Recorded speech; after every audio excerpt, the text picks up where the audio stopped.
Sono quasi tutti amministratori locali del territorio, sindaci, assessori, consiglieri comunali e anche nuovi iscritti come l'ex primo cittadino di Verona, Flavio Tosi. Ecco la squadra di candidati veneti di Forza Italia alle prossime elezioni politiche. Sono tutte candidature di amministratori, quindi persone legate al territorio.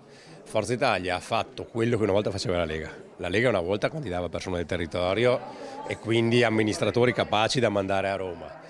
Questa scelta l'ha fatta Forza Italia, quindi ho accettato volentierissimo l'invito del Presidente Berlusconi, del coordinatore Tajani, della senatrice Ronsulli e del coordinatore Zuin del Veneto per questo progetto. C'è un progetto che riporta alle origini il centrodestra legato al territorio. A Padova è arrivata anche la senatrice Anna Maria Bernini, che è candidata all'uninominale al Senato, un posto che doveva essere del Presidente del Senato Maria Elisabetta Alberti Casellati, che però è stata candidata in Basilicata per cercare di portare voti al partito anche dal sud.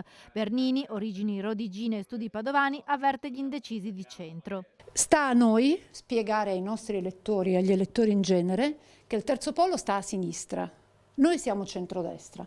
Non sono preoccupata, ma se effettivamente questo messaggio non è ancora passato, è nostro compito spiegare che il terzo polo è a sinistra.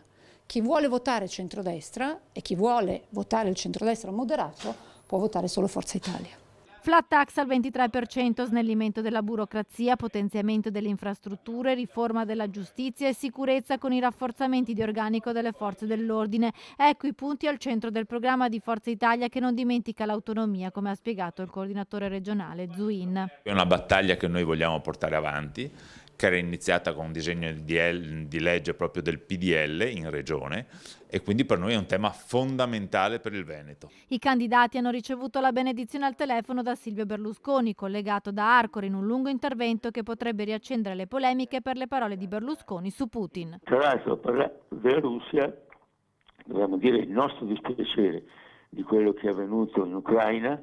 È stata una decisione sbagliata, io non so a che punto è stato forzato dal suo paese, dalla sua gente, dai suoi uomini del Partito Comunista a intervenire per difendere le repubbliche del Donbass dall'Ucraina di Yeltsin, ma adesso si trova ad avere dimostrato che le sue truppe non sono davvero l'armata invincibile.